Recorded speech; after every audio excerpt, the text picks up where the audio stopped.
Saya tidak butuh pengakuan saudara, tetapi di sini ada kejanggalan. Kamu berkorban, mengorbankan masa depan anak-anakmu untuk nutupin ini semua. Sampai hari ini kamu masih mencoba nutupin. Saya tahu kapan kamu bohong, kapan enggak. Cerita kamu nggak masuk di akal semua.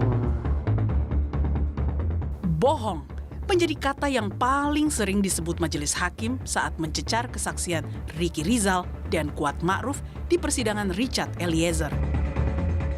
Hakim bahkan menyebut Ricky Rizal telah mengorbankan keluarga demi menutupi skenario Ferdy Sambo. Cobalah kamu ingat anak istrimu.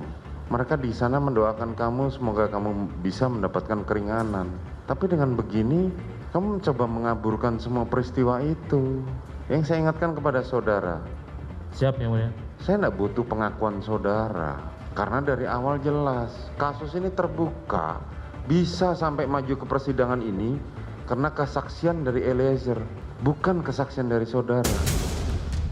Sementara Kuat Ma'ruf akhirnya mendapat apresiasi dari hakim karena telah jujur mengakui kebohongan yang dilakukan atas perintah Sambo. Udah, kamu bilang aja lagi di balkon ada suara tembakan, kamu tiarap. Jadi kamu nggak tahu ada suara tembakan di bawah. Jelas ya, Pak, saya ngomong itu. Ini untuk bantu Richard. Jelas ya, ya Pak. Udah, saya udah ikutin itu ya. Ah, dari situ saya mulai berbohong. Dan berbohong yang konsisten. Kalau ini saya baru percaya kau jujur. Kali ini aku percaya kau jujur. Nah, kau mulai kebohongannya dari situ ya kan sampai hari ini kan gitu ya. Namun, ketika Kuat Ma'ruf bersikukuh tidak melihat Ferdy Sambo menembak Brigadir Yosua, kuasa hukum Richard Eliezer tidak kehabisan akal dengan mengklarifikasi perihal Kuat yang pernah diperiksa dengan alat pendeteksi kebohongan. Saudara saksi pernah diperiksa lie detector? Pernah. Tahu hasilnya? Tahu. Apa hasilnya? Katanya saya berbohong. Setali 3 uang dengan mantan bawahannya, Ferdy Sambo juga membantah tidak ikut menembak Yosua. Namun sama dengan Kuat, Ferdy Sambo juga pernah diperiksa dengan poligraf dan dinyatakan berbohong. Saudara saksi, pernah nggak saudara diperiksa dengan alat poligraf? Pernah. Pernah. Sudahkah hasil yang saudara ketahui? Sudah. Apa? Tidak jujur. Terima kasih majelis. Yang mulia, Ya. belum selesai saya menjawab. Ya, silakan. Jadi poligraf itu setahu saya tidak bisa digunakan dalam pembuktian di pengadilan. Hanya pendapat saja.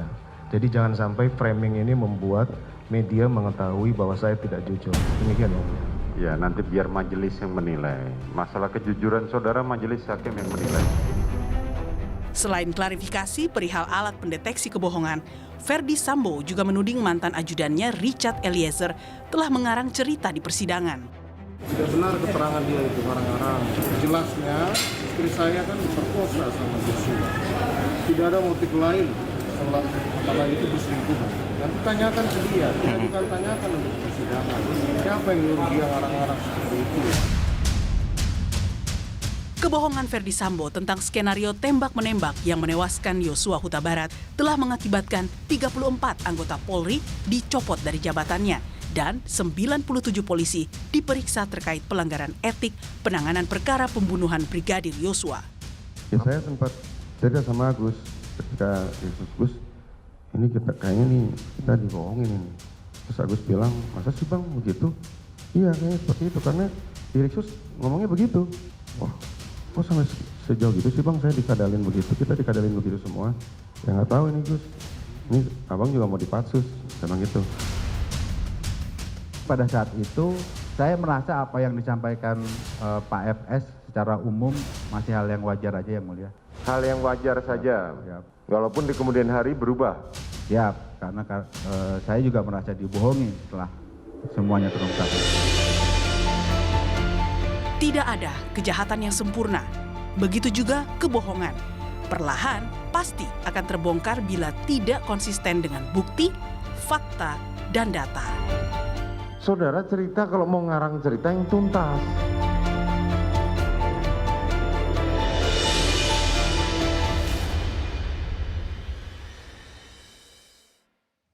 Sudah bersama saya Guru Besar Hukum Pidana Universitas Pajajaran, Profesor Romli Atma Sasmita. Prof, terima kasih sudah di Rosi. Prof, dalam hari-hari ini, sepekan ini persidangan yang saling mengkonfrontir kesaksian Icat dan Ferdy Sambo beserta timnya dalam hal ini yang satu kesaksian dengan dia yaitu Ricky dan Kuat Ma'ruf. Kita sering mendengar ekspresi hakim itu yang cukup marah atau emosi. Misalnya kalau bohong harus konsisten. Kalau mau ngarang cerita harus tuntas. Kesaksian Anda tidak masuk akal. Saya akan mulai dengan hal ini. Bagaimana Prof. Romli melihat emosi yang cukup dipertunjukkan oleh hakim? Ya, begini ya. Kalau pendapat saya melihat situasi sidang, ya, terutama hakim ini, karena hakim ini kan penjurunya semua, kekuasaannya besar, ya, memerlukan orang yang sabar, punya integritas, apalagi tanggung jawab.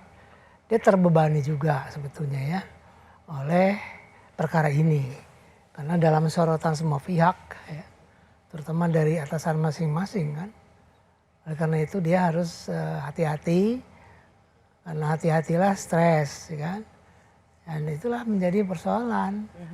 Jadi hakim sendiri tahu bahwa aduh ini tidak masuk akal, tetapi ada Sambo dan dua orang ini yang saling mendukung yang menurut dia tidak masuk akal. Prof. Romli, saya akan cuplik persidangan yang dalam beberapa hari ini kita lihat dan saya ingin meminta pandangan hukum Prof. Romli. Kita lihat dulu dari yang satu ini. Pada tanggal 7 malam itu, ada komunikasi saudara dengan istri saudara yang mengenai peristiwa antara istri saudara dengan Joshua. Kurang lebih jam 23 saya ditelepon oleh istri saya. Saya kaget karena istri saya menelpon dalam kondisi menangis yang mulia. Istri saya menyampaikan, Pak, Joshua berlaku kurang ajar kepada saya. Dia masuk ke kamar, sudah saya akan pulang besok. Kamu jangan telepon ajudan yang lain, karena saya khawatir nanti terjadi apa-apa terhadap saya di sini. Saya sudah sampaikan, kurang ajar gimana? Saya jemput kamu ke Magelang. Jangan Pak, semuanya saya khawatir nanti terjadi apa-apa di sana. Udah, saya kalau gitu saya minta untuk Polres untuk datang amanin kamu. Sudah Pak, saya takut nanti terjadi apa-apa ada ancaman dari Joshua. Berkaitan dengan tugas dan pokok fungsi saudara sebagai Kadif Propam, saudara cuma mengikuti aja? Saya lebih mementingkan keselamatan istri saya yang mulia. Keselamatan istri saudara. Andaikan malam itu saudara menghubungi Kapolres atau Kapolda, kira-kira apa tanggapannya? Pasti akan atensi. Pasti akan atensi melihat posisi saudara saat itu. Iya yang mulia. Betul kan? Tapi saudara tidak melakukan. Saya tidak melakukan. Ini bertolak belakang gitu loh, artinya bertolak belakang. Kalau saudara mengatakan bahwa saya khawatir, saudara menuruti apa permintaan istri saudara untuk tidak menghubungi aparat kepolisian setempat. Prof. Romli, jadi satu sisi khawatir pada istrinya, tapi satu sisi tidak memberikan perlindungan yang optimal. Karena untuk seorang Kadif Propam pada masa itu, jangankan satu Kapolres, pasukan Sepolda saja bisa dia kerahkan untuk mengepung dan mengamankan istrinya yang keselamatannya terancam. Apa yang sebenarnya ingin digali oleh hakim yang jelas-jelas mengatakan ini bertolak belakang? Hakim itu ingin menggali sejauh mana atensi dari sang suami terhadap sang istri. Itu saja kan sebetulnya. Sudah dijawab oleh sang suami. Bahwa istrinya melarang nanti saja di Jakarta supaya jangan ada keributan. Jadi sebetulnya kalau menurut saya bukan sesuatu persoalan. Harus dipersoalkan. Tahu ada dalam, dia mengatakan istrinya saya dapat perlindungan di sini dengan ajudan yang ada. Ya kan dari Tapi tidakkah itu seperti ungkapan hakim itu tidak masuk akal, itu bertolak belakang. Sehingga hakim ingin menggali sesungguhnya bahwa apa yang terjadi malam itu tidak ada. Mungkin saja begitu. Ya, tapi menurut saya ya, jawaban Sambo ditanya oleh hakim soal komunikasi dengan istrinya, itu sesoal yang ingin mengetahui sejauh mana ya ada memang perhatian sang suami terhadap sang istri. Ya lebih jauh ya, lebih jauhnya adalah keseriusan kesungguhan. Di sebalik itu juga keseluruhan hakim ini sandiwara, nggak ada sebenarnya kontak-kontak ini. Tapi kan kalau kita lihat periode selanjutnya setelah itu, besoknya datang kemudian ada suatu langkah dari si Sambo untuk melakukan perencanaan-perencanaan seperti itu. Jadi menurut saya ya biasa-biasa aja. Ya. Satu lagi, yaitu soal perbedaan kesaksian antara Sambo dan Richard Eliezer. Ini dia. Yosua masuk bersama Kuat dan Ricky di belakangnya. Saya masih perhatikan. Begitu masuk, saya sudah emosi waktu itu karena mengingat perlakuan Yosua kepada istri saya. Saya kemudian berhadapan dengan Yosua. Saya sampaikan ke Yosua, kenapa kamu tega sama ibu? Jawaban Yosua tidak seperti yang saya harapkan. Dia malah menanya balik, ada apa komandan?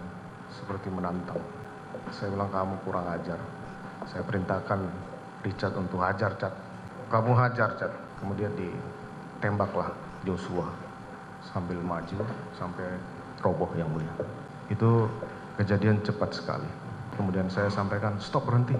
Begitu melihat Joshua jatuh kemudian sudah ada berlumuran darah, saya jadi panik yang mulia. Kemudian saya berpikir dengan pengalaman saya yang paling memungkinkan bahwa peristiwa penembakan ini ada tembak menembak yang mulia. Akhirnya kemudian saya melihat ada senjata Yosua di pinggang, saya kemudian mengambil dan mengarahkan tembakan ke dinding yang mulia. Pak Efes langsung lihat ke belakang yang mulia.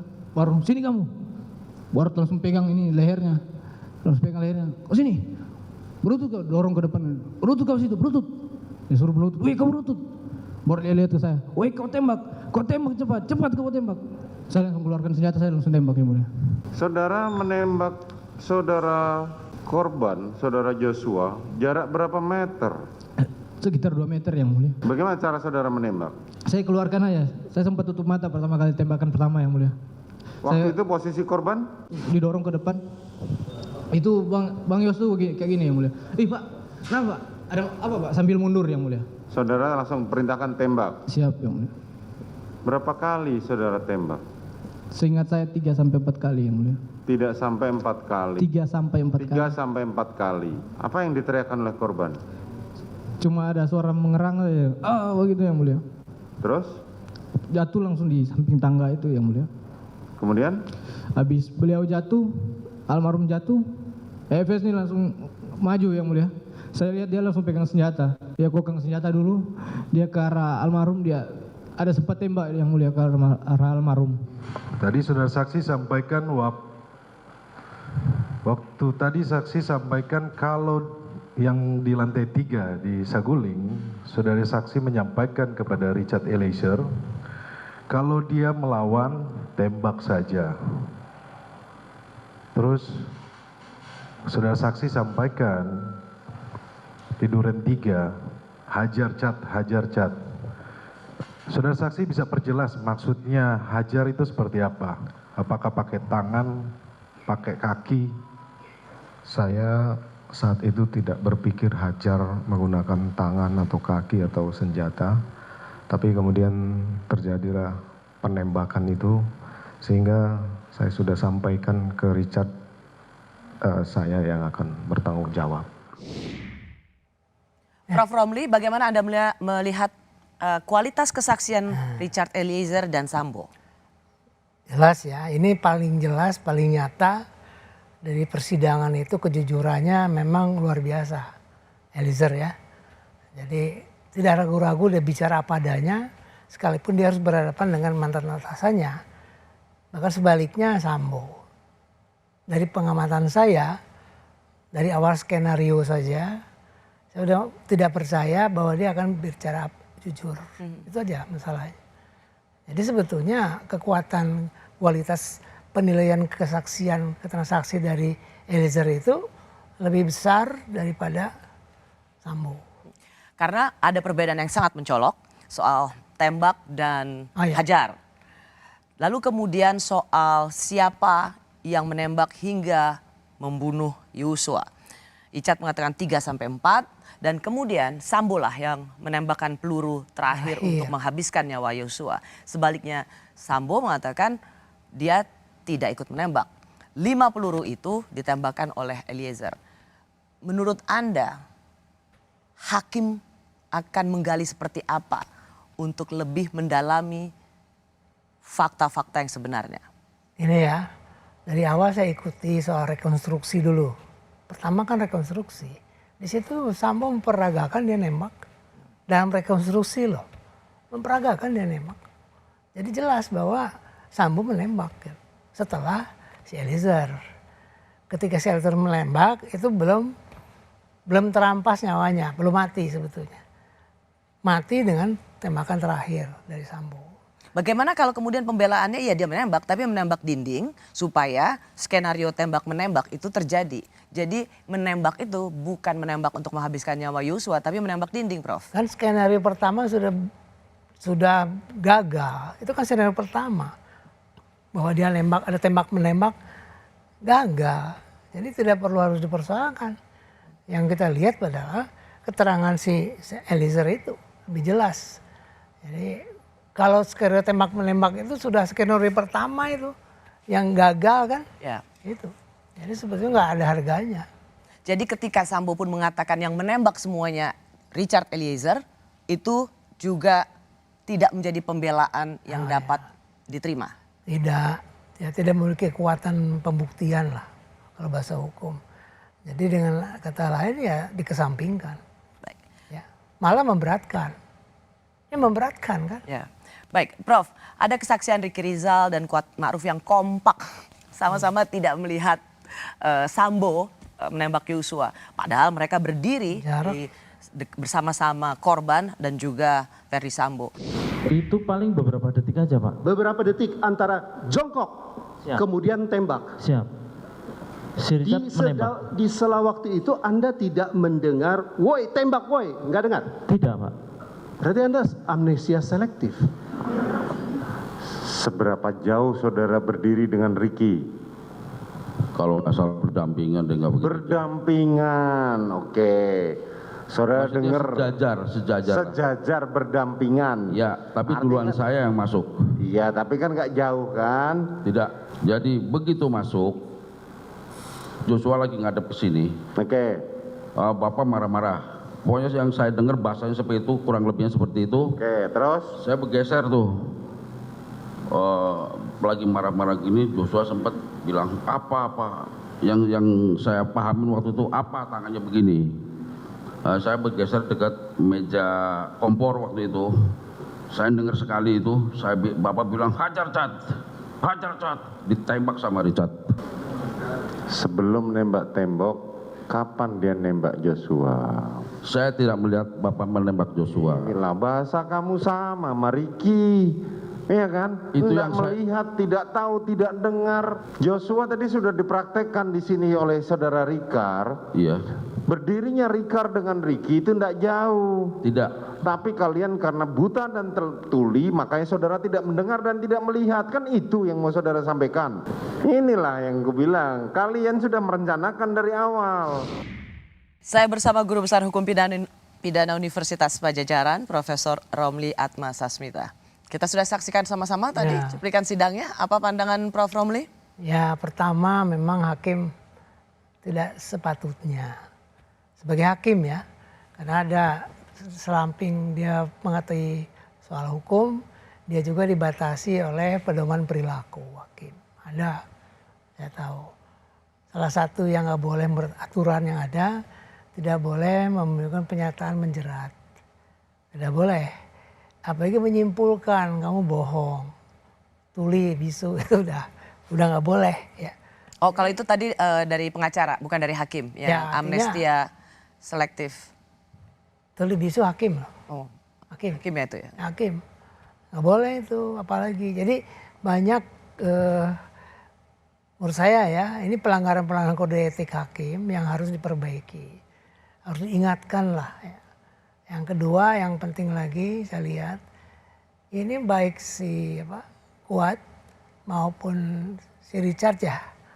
Ricky itu di back in mind-nya tuh masih skenario yang pertama sebetulnya. Jadi konsisten dengan skenario pertama, yang mana itu adalah satu kebohongan. Satu kebohongan. Jadi memang betul, saya bisa ikut setuju bahwa hakim harusnya bisa lebih cool, menggali saja dengan lebih tajam. Tapi tampaknya memang hakim gemes juga, Prof, karena baik Ricky maupun Kuat ini kan dia tetap kekeh dengan kebohongan. Apa memang mereka bisa diminta jujur ya? Satu, bisa payroll mereka masih digaji mungkin oleh Sambo, keluarga mereka pasti masih ditanggung.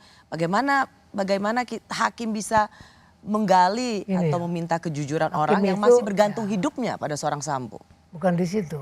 Hakim itu harus lebih sabar dan menggunakan strategi. Ya, strategi tertentu yang digunakan sehingga orang itu mau bicara yang benar. Tahu kita ada pengaruh relasi kuasa, tapi hakim bisa menyampaikan pertanyaan-pertanyaan yang bukan menjerat, tapi bisa menggiring dia berbicara yang betul. Bisa itu, ya. Nah, sabar tapi saja. itu melihat kan kesaksian, kalau Profesor sendiri lihat kesaksian Kuat dan Ricky ini seperti apa? Sama, artinya sama-sama menguatkan, saya katakan awal dari skenario pertama tembak menembak itu masih dibicarakan. Padahal udah nggak ada kan, sudah dibantah sejak awal. Bantah kedua kali ke Kapolri baru cerita apa adanya kan gitu. Sebetulnya itu tadi saya katakan kok masih back in. Nah harusnya oleh hakim dikembalikan lagi. Yang pertama kan begini ceritanya. Mestinya kan. Ya. Ternyata yang kedua karena udah ada pengakuan Eliezer diakui oleh Sambo di depan Kapolri memang itu bohong. Jadi itu sudah nggak hilang. Ya. Sebetulnya. Dalam persidangan kemarin juga ditanyakan soal lie detector atau alat tes kebohongan yang memang diberikan pada para terdakwa ini. Kita ikuti dulu cuplikan sidangnya. Jadi saudara saksi tidak melihat saudara Ferdi Sambo ditembak, apa menembak? Tidak melihat. Saudara saksi pernah diperiksa lie detector? Pernah. Tahu hasilnya? Tahu. Apa hasilnya? Katanya saya berbohong. Saudara saksi berbohong? Di layar itu. Jadi saudara saksi berbohong ketika saudara saksi ditanya lihat tembak Ferdi Sambo tidak, saudara saksi bilang tidak. Hasilnya apa? Berbohong katanya. Berbohong? Iya. Jadi yang benar yang mana? Ya benar saya lah, itu kan robot. Itu robot? Itu ilmiah. Prof, ini juga dikatakan oleh Sambo soal lie detector, itu tidak bisa dipakai persidangan. Kuat hasil tes kebohongannya bohong. Sambo juga ia mengakui lie detektornya menunjukkan bahwa dia bohong. Tapi Sambo kemudian mengatakan bahwa itu tidak bisa dipakai di persidangan. Benar nggak Prof? Yang mana yang benar? Tidak bisa dipakai atau bisa dipakai? Bisa dipakai. Bisa, jadi lie detector itu hasilnya bisa dipakai? Kalau Sambo mengatakan begitu itu kan pendapat dia. Ini kan masalah penggunaan sarana instrumen untuk yang bisa membaca itu yang ahli kan. Nah, harusnya pendapat ahli itu yang diminta oleh hakim. Oke. Sebetulnya. Jadi sebentar Prof, supaya ini clear. Ya. Jadi ketika hakim sendiri sudah punya melihat, punya keyakinan saksi Kuat, saksi Ricky dengan terdakwa Sambo ini tidak jujur, maka lie detector itu bisa digunakan sebagai pertimbangannya. Untuk membantu. Mengungkap kebenaran. Tapi saran saya segini kepada hakim sebetulnya. Nanti kan ada sidang ahli nih setelah ini. Sebaiknya semua ahli yang terkait ya. Baik ahli balistik, ahli psikologi, psikiatri ya. Itu semua memberikan keterangan sebagai ahli. Terkait juga termasuk soal pelecehan. Walaupun tidak secara tegas disebut di dalam dakwaan, Tapi itu memerlukan suatu perhatian yang serius. Ya, maksudnya gini. Untuk melihat apa yang ingin dilihat dengan mendapat keterangan soal perkosaan harus, itu. Ya, bukan untuk membuktikan, tapi sekedar mengetahui dari ahli bersama visum memang ada atau tidak ada, itu yang jelas. Karena dengan begitu masyarakat luas bisa melihat ya ada keseimbangan keadilan perlakuan terhadap baik korban ya yang ngaku korban maupun si korban korban pembunuhan. Tapi kan visumnya nggak ada, Prof. Kalau biasa hakim bisa meminta sebetulnya. Sudah terlambat. Ya. Tidak ada visum, Prof. Tidak ada visum. Wah, saya kira terlambat ya. Harusnya ada. Jadi sebenarnya jika memang terjadi perkosaan itu, kita wajib untuk ikut berpihak pada korban. Harus. Hanya memang karena ini sudah dibangun dari kebohongan, tidak ada juga visum dan kemudian kemudian secara faktual ini direkayasa sedemikian rupa, maka apa yang disebut dengan pelecehan seksual maupun perkosaan itu menjadi tidak dapat dipercaya. Prof, hakim juga akan melihat atau banyak menggali si Kuat ini. Kita akan lihat ya bagaimana hakim mencoba menggali Kuat Ma'ruf. Ini dia. Pak, kamu tadi cerita apa pas diperiksa? Saya baru ceritain di Magelang, Pak. Tapi baru separuh. Kata Pak Sambo, oh gitu? Udah nggak usah, Wat. Kamu tadi sebelum saya datang ngapain? Saya habis nutup pintu, Pak. Habis nutup balkon saya turun baru ketemu Bapak di dapur. Udah, kamu bilang aja lagi di balkon ada suara tembakan kamu tiarap. Jadi kamu nggak tahu ada suara tembakan di bawah. Jelas ya? Pak, saya ngomong gitu. Ini untuk bantu Richard. Jelas ya? Ya Pak, udah saya udah itu ya. Nah, dari situ saya mulai berbohong. Dan berbohong yang konsisten. Kalau ini saya baru percaya kau jujur. Kali ini aku percaya kau jujur. Nah, serius. Kau mulai kebohongannya dari situ ya kan sampai hari ini kan gitu ya. Baru percaya aku kalau kau bohong. Nah, ya kan kau jujur kali ini baru yang ku percaya di sini. Saudara, ceritanya konsisten. Kalau cerita saudara itu memang dari awal tuh saudara nggak tahu menau, tidak mungkin ini terungkap pada waktu bulan Agustus. Prof. Romli seperti loud and clear sekali untuk menunjukkan bahwa Kuat ini berbohong dari awal sampai akhir. Apa implikasi hukum bagi ia juga memang sebagai terdakwa, tapi seorang saksi yang terus-menerus bohong? Ada sumpah palsu ya, memberikan keterangan palsu di muka persidangan itu satu tindak pidana. Ada itu pasalnya memang, ada ancaman hukumannya. Hanya sejauh mana hakim menerapkan itu. Jadi Kuat Ma'ruf dan Ricky Rizal tidak saja dia dikenakan pasal turut serta dalam pembunuhan, tapi juga memberikan keterangan palsu di muka persidangan. Tambah itu sebetulnya. Tambah hukumannya. Iya, kalau hakim mau tegas gitu. Baik. Harusnya. Sikap Ricky Rizal yang tidak memberitahukan rencana jahat Sambo pada Yosua dan Richard dinilai jaksa sebagai pembiaran terjadinya pembunuhan. Nah, begitu saudara ditanya, saudara habis itu si FS mengatakan panggil Richard. Saudara turun. Siap. Saudara mengatakan pada Richard apa? Dipanggil Bapak, Pak. Di lantai 3. Habis itu kenapa saudara juga tidak bercerita bahwa saudara juga disuruh untuk melakukan penembakan? Saya kepada tidak, Richard. Siap. Saya tidak dipesani apapun, hanya disuruh memanggil Richard. Kau polisi loh. Siap. Kau polisi, mempunyai insting polisi bahwa ini akan ada kejadian. Mestinya kamu bisa menceritakan pada Richard, gitu loh. Kenapa kau tidak bercerita pada Sambo pada waktu itu peristiwa di Magelang? Kenapa enggak kau cerita perintahnya FS kepada Richard? Bapak, ini bisa menghalangi suatu peristiwa itu. Mohon izin Pak, waktu itu Bapak tidak menyampaikan apapun terkait untuk apa Richard dipanggil. Wah, kalau polisi kok masih punya. Siap. Kau sudah disuruh, kau sudah diberi cerita. Kenapa enggak kau ceritakan pada temanmu? Jadi pernyataan Bapak yang sedang menangis waktu itu menyampaikan kalau Ibu sudah dilecehkan sama Yosua membuat saya itu bertanya-tanya. Saya juga kaget, saya takut juga. Karena saya sebagai orang yang paling senior di Magelang, Pak. Iya, kamu senior loh. Siap. Mestinya kamu kepada adik-adikmu itu bercerita. Begitu juga pada waktu di Duren 3, kenapa kamu di luar menungguin si Joshua? Kenapa kau tidak bercerita kepada Joshua saat itu? Saya di luar itu bukan untuk menunggu Joshua, Pak. Karena memang saya baru selesai memutar kendaraan. Iya, tapi kan kamu berada di situ dan kamu sudah tahu loh. Yang ada di benak saya waktu dipanggil oleh Pak FS, itu Pak FS menyampaikan kepada saya kalau dia mau manggil Joshua untuk menanyakan kan pastinya. Terus kamu backup saya, amankan saya. Kalau melawan pada saat dipanggil itu, kalau melawan. Baik, kamu itu terserah kamu ya. Siap. Kamu menjelaskan terserah kamu. Tadi sudah dinilai oleh majelis hakim. Kami cuma menegaskan bahwa sikapmu lah terjadinya peristiwa seperti ini. Gitu, sikap.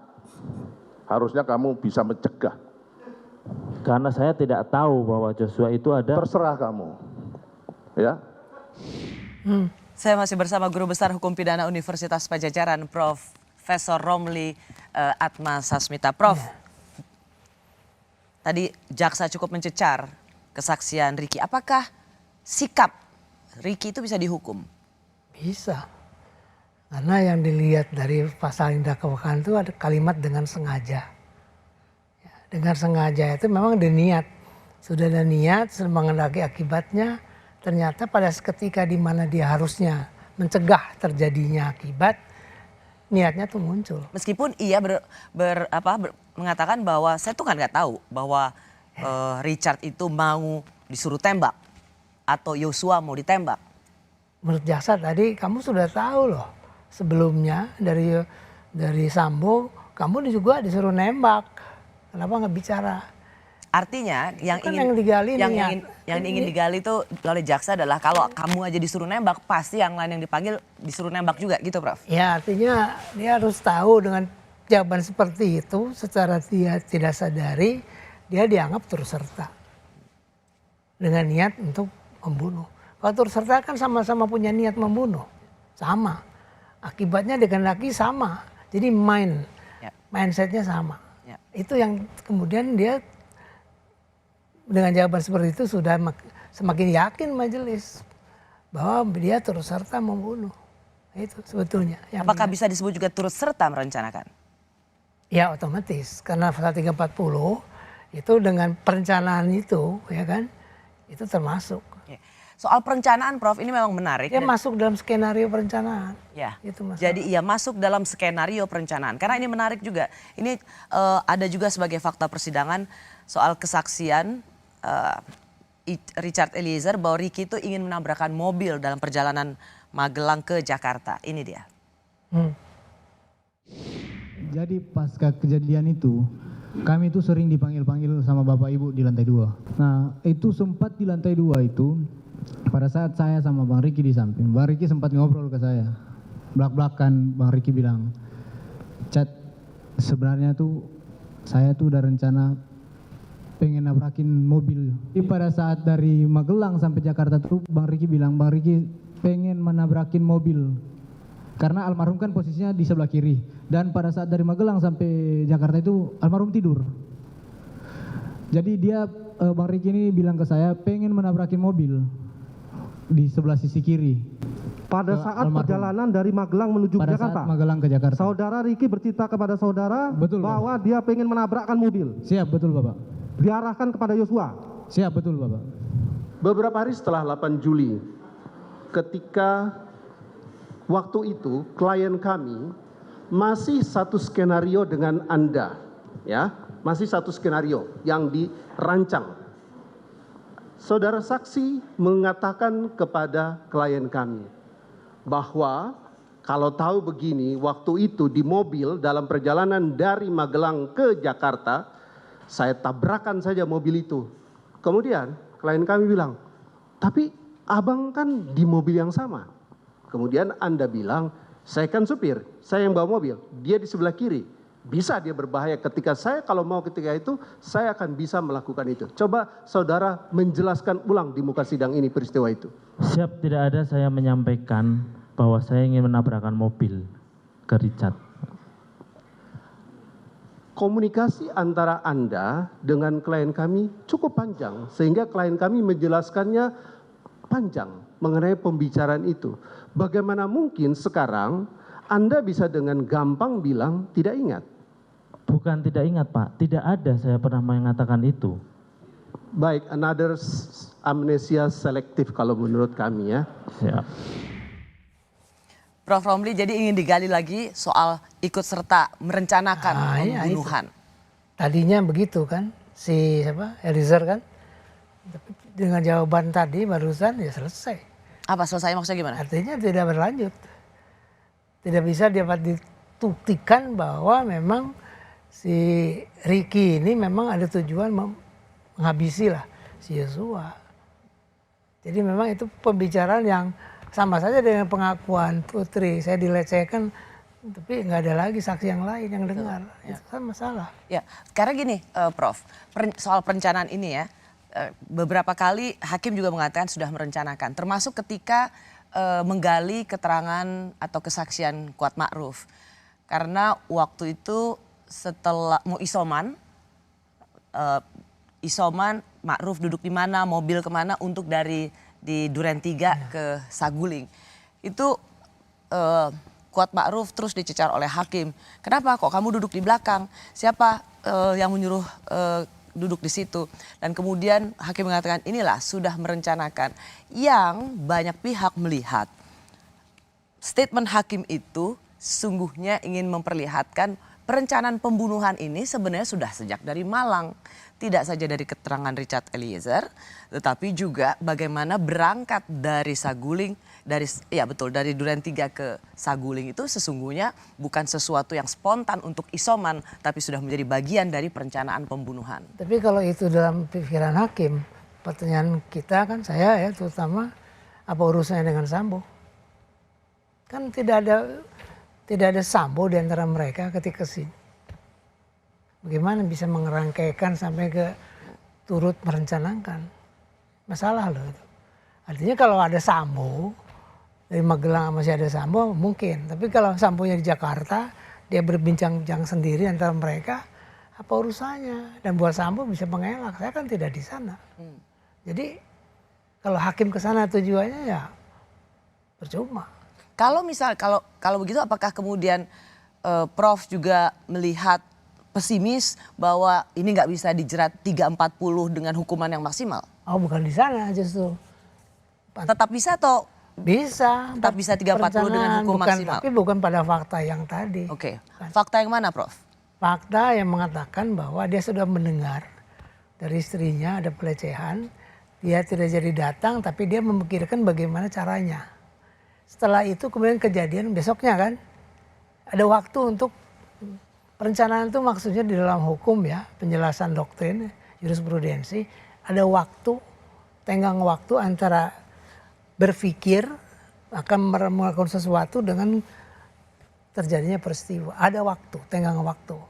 Termasuk juga ada tenggang waktu untuk mempersiapkan sarana, pistol yang digunakan, peluru dan sebagainya. Kemudian ada juga pertemuan, ya kan, berempat. Ya. Nah, ada lagi yang disebut di lantai 3 di Duren 3. Itu bisa disebut juga sebagai bagian dari perencanaan. Bagaimana dengan alibi terdakwa Sambo yang mengatakan saya emosi. Ya, bisa masuk akal emosi. Tapi pertanyaannya ya kan, kalau emosi yang terdesak seperti itu harusnya pada hari itu juga ditembak. Itulah yang menjelaskan secara ketika datang telepon dari istrinya, dia harus datang ke sana tembak gitu, lain kan. Ini enggak nunggu dulu, sempat rapat dulu, bertemu dulu, kamu nembak nanti saya kawal, gitu. Pembagian peluru, nah itu udah perencanaan, udah terang benderang kalau menurut saya. Tinggal bagaimana siapa yang melakukan, siapa yang nyuruh, siapa yang membantu, siapa yang turut serta di antara mereka itu bagi-bagi itu. Sejumlah perwira tak kuasa meluapkan emosi pada Sambo karena karir kepolisian mereka hancur. Siapa layak terima vonis terberat akibat skenario Sambo? Demosi 3 tahun. Saudara tidak dijadikan tersangka dalam hal ini, terdakwa dalam perkara ini? Tidak. Bagaimana perasaan saudara? Kecewa, kesal, marah. Jenderal kok bohong, susah nyari jenderal. Keluarga kami malu. Kami paranoid nonton TV, media sosial. Jenderal kok tega menghancurkan karir. 30 tahun saya mengabdi, hancur di titik nadi terendah pengabdian saya. Belum yang lain-lain yang anggota-anggota hebat Polda Metro Jakarta Selatan kami. Bayangkan Majelis Hakim, kami Kabak Gakum yang biasa memeriksa polisi yang nakal, kami diperiksa. Bayangkan Majelis Hakim bagaimana keluarga kami. Apa hukuman saudara? Di PTDH yang mulia. PTDH, dan saat ini saudara juga dijadikan terdakwa di perkara ini. Bagaimana perasaan saudara? Sedih yang mulia. Kenapa sedih? Ya, saya hanya bekerja aja yang mulia. Bagaimana? Hanya bekerja yang mulia. Hanya bekerja saja. Siap. Apa jabatan saudara sebelumnya? Wakaden Paminal. Wakaden Paminal. Kemudian saudara dibohongin seperti ini. Saudara sudah di PTDH dan sekarang saudara menjalani pidananya. Demosi waktu itu yang mulia. Demosi selama 8 tahun yang mulia. 8 tahun. Atas kesalahan apa? Kurang profesional yang mulia. Kurang profesional. Di mana letak tidak profesional saudara? Mulai dari olah TKP yang mulia. Mulai dari olah TKP. Kemudian barang bukti diambil oleh pihak lain maksudnya saat Kemudian barang bukti diambil alih oleh pihak lain. Sudah sekolah Sespim? Sudah yang mulia. Dan saudara akhirnya terhambat untuk melanjutkan karir saudara. Pertanyaan saya ke Pak Sambo, kenapa kami harus dikorbankan dengan masalah ini? Bersama Guru Besar Hukum Pidana Universitas Pajajaran, Profesor Romli Atmasasmita. Menurut Prof, apa yang ingin didapatkan oleh hakim dengan menanyakan perasaan pada para perwira yang terlibat dalam kasus Sambo ini, dipatsuskan, kena sidang etik, demosi 8 tahun, sambil menangis menceritakan perasaannya. Apa yang sebenarnya ingin didapat oleh hakim? Sebetulnya kan begini, hakim ingin memperlihatkan pada Sambo terutama ya, dan juga masyarakat di luar bahwa kasus ini bukan masalah sendiri, masalah bersama. Ya kan, di sini ingin membangkitkan juga semacam solidaritas lah, moral dan sosial terhadap kasus seperti ini juga bagi pimpinan Polri.